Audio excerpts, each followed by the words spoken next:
After the second winningest season in franchise history, the Cavs immediately retooled over the summer, adding some depth and sharpening up the edges of their rotation. So what can we expect from them in 2026, and are they good enough to win a championship? The Cavs surprised a lot of people last season. They brought in Kenny Atkinson as a head coach, and he immediately revamped the offense. Priority number one was adding more pace, which not only helped Garland and Mitchell thrive, it unleashed Ty Jerome as one of the best bench ball handlers in the league. With the added pace, he gave Mobley an increased role, putting the ball in his hands a lot more, which helped lead to a breakout season where he made the All-Star and All-NBA second teams. Those creators were surrounded with elite play finishing across the board, whether it was Strus or Merrill from three, Allen near the paint, or of course DeAndre Hunter, who they brought in mid-season. The result was a historically efficient offense. With an offensive rating of 122, they finished about 7 points ahead of league average, which relatively speaking would rank 16th in NBA history. With that all-time offense, they still had a top 10 defense anchored by the defensive player of the year in Evan Mobley, and that two-way play was enough to get them to 64 wins. They carried that dominance right into the first round of the playoffs, absolutely blitzing the Heat, and then everything sort of collapsed against the Pacers. The biggest problem for them in this series was simply the fact that they were seriously hurt. Garland missed the first 2 games with a toe injury, then when he came back he wasn't even a shell of himself, just not moving right at all. That's a big deal because it forced Mitchell to have to create a much larger portion of the offense, and while he did everything humanly possible, he simply gassed out at the end of games and towards the end of the series. In addition to Garland's injury, Mobley sprained his ankle in Game 1,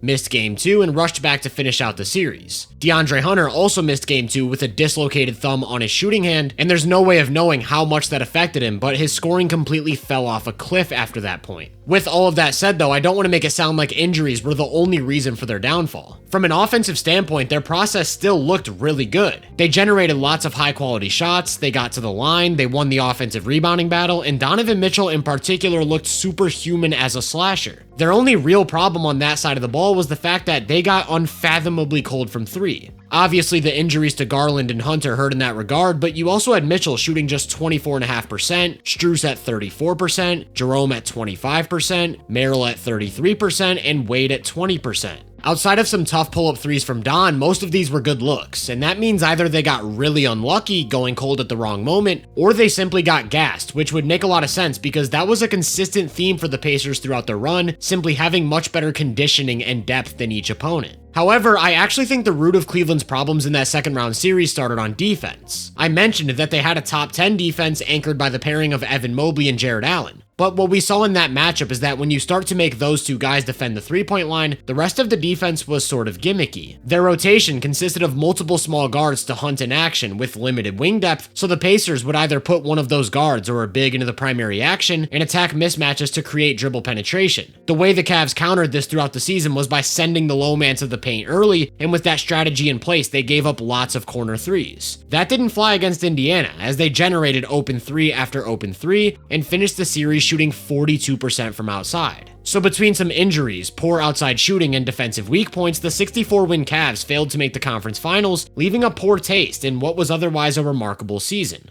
Well, with injuries to both Tyrese Haliburton and Jason Tatum, the East feels more open than ever. Cleveland's front office knows that too, so instead of staying stagnant over the summer, they immediately got active. Before we get into that, I want to give a huge shout out to Factor for sponsoring this video because this 31-day series wouldn't be possible without them. Between the time it takes to research each team and produce these videos while balancing my personal life, I just don't have time to cook for myself. With Factor, in just a matter of 2 minutes, I can get a fully prepared meal on the table without worrying about preparation, cooking, or cleaning up. Just simply unbox, heat it up, and enjoy. The meals are fresh, never frozen, and there's a ton of variety. Recently, they've doubled the size of their menu to 80+ rotating weekly meals, so whether you're craving a steak, a chicken breast, a calorie smart or vegan option, Factor's got you covered. For me personally, it's bulk season, so I've been loving their Protein Plus options. And eating clean has never been easier for me since signing up for Factor, which is why I'm super excited to bring you guys a special offer. Head to Factor75.com or click the link below and use code HoopVenueFB50 to get 50% off plus free breakfast for a year. You heard that right, that's code HoopVenueFB50 at Factor75.com to get 50% off plus free breakfast for a year. The root of the issues that the Cavs have had for a few years now is figuring out who exactly to start and close games with at the three. They've got their core four, but it takes a very specific mold of player to pull it all together into a top-tier group of 5. Mobley added the three ball to his game last year, attempting about 3 a game at a 37% clip. It's still the type of shot that defenses are looking to concede though, so between him and Jared Allen, while they're able to space the floor at a high level vertically, they're not drawing much attention to the perimeter. For that reason, it's imperative that whoever plays the 3 is a great shooter. With that said, the backcourt pairing of Garland and Mitchell leaves a lot to be desired defensively. Both are active and engaged, but neither have what it takes to consistently contain the ball, especially if they're expected to be the team's first line of defense. And they're both pretty small, so whoever plays the 3 not only has to be a great shooter, they have to be a big primary point of attack defender. Throughout the last few seasons, they've tried all sorts of different looks. Sam Merrill gave them high-level shooting without the size and defense. Ty Jerome gave them shooting, as well as a few other key offensive skills, but again without the size and defense. Isaac Okoro gave them some size, high-level point of attack defense, and switchability, but couldn't bring enough on offense to stay on the floor. DeAndre Hunter gave them tons of size, some defensive versatility, and covered most of what they needed on offense. However, he's not the type to be a primary point of attack defender or pressure the ball, doing much better against isolation-heavy wings and forwards. It feels like the closest they ever got to covering every base was with Max Strus. He's a high-level shooter, he can pressure the ball and get around screens decently well, but I still think he's much better suited as a second or third perimeter defender and not your primary guy for opposing stars. In order to make it through the East this year, you're going to run into guys like Jalen Brunson, Trae Young, or Cade Cunningham, and that's going to require a big, lengthy point of attack defender who can hound the ball. I think that's exactly why they traded Isaac Okoro to the Bulls for Lonzo Ball. Lonzo's a huge gamble, playing in just 35 games over the past 3 seasons. When he's on the court though, he's exactly what they need. Standing 6'6" with a 6'9" wingspan, he's got the size to play the 3 if needed. But even after the injuries, he remains quick enough on his feet to slide with shifty guards. Last season, I wouldn't say he was quite the defensive wrecking ball he was in 2022. The roots were still there though, pressuring the ball at the point of attack, using his hands to make all sorts of different plays. Then away from the ball, he's still nothing short of a genius, knowing exactly when and where to be at all times, while offering legitimate secondary rim protection.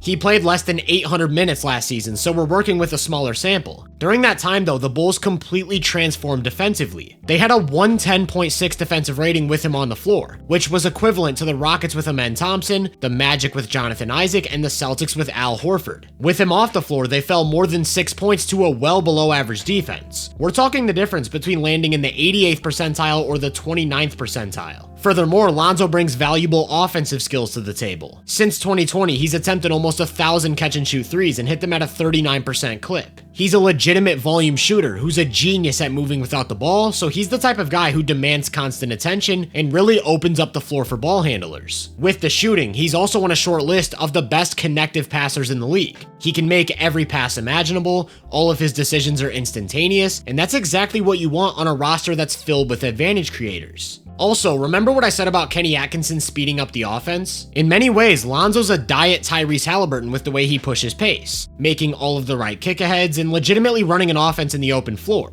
In addition to the added turnovers he's gonna force, I seriously don't think you could have found a better player for this Cavs team. Of course, he'll be replacing Ty Jerome in the rotation, who really broke out for them last year. Jerome's a much better half-court shot creator, someone who could really run the offense in spurts through his pick-and-roll game. He was a wildly efficient scorer and playmaker, and made it so Garland or Mitchell could get more rest during games, or even miss a game here and there without skipping a beat. I think losing his presence as a bench shot creator hurts the offense a little bit, but I'm not sure how much it'll affect their playoff ceiling. Jerome absolutely torched Miami, with per 75 averages of 28 points, 8 assists, and less than a turnover on nearly 70% true shooting. Then against a physical, pressure-heavy Pacers defense where he was forced to pick up a bigger offensive load, he was a completely different player, not producing anywhere near the same level in terms of either volume or efficiency. I say all that because the only way the Cavs make a push is if both Garland and Mitchell are fully healthy. And as long as that's the case, one of them is going to be on the floor at all times. So while Jerome brought a nice presence as a secondary creator and could diversify the offense next to those guys, Lonzo does replace a lot of what he did away from the ball in terms of high field movement, reliable spot-up shooting, and quick decision-making off the catch. The difference is that Jerome played 70 games to Lonzo's 35, but I'm not worried about the regular season. They won 64 games last year. They could probably win 56 this season and still get the 1 seed. I'm thinking about the playoffs, which is why I'm also high on the signing of Larry Nance Jr.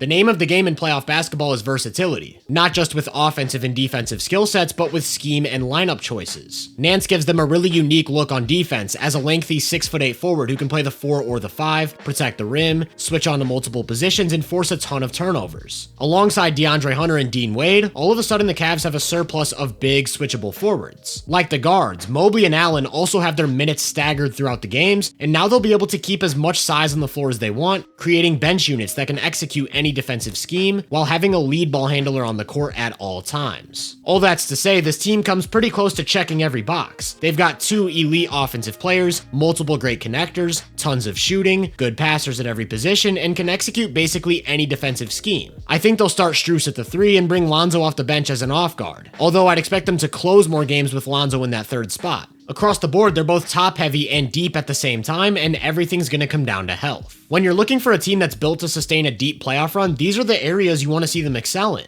I do think the on-ball defense leaves a bit to be desired with both Garland and Mitchell playing big minutes, but that's a small gripe on an otherwise two-way juggernaut. I still think they're a 60-win team, and if everything goes right, they're on a short list of teams that I view as a true championship threat. That heavily relies on good injury luck, though. Beyond the long history of injuries between Garland and Hunter, they brought in Lonzo Ball and Larry Nance Jr., who played a combined 59 games last year, and there's a chance everything collapses for them in the playoffs in a similar fashion. However, there's also a chance they're even better than we think. What if Evan Mobley takes another leap and solidifies himself as the best player on the Cavs? What if Lonzo gets back to 2022 form? What if one of the young guys like Tyrese Proctor or Jalen Tyson solidifies themselves as a rotation player? The beauty of this Cavs roster is that they're ready to compete for a championship with only one player over the age of 30, and there's never been a better time to play in the East.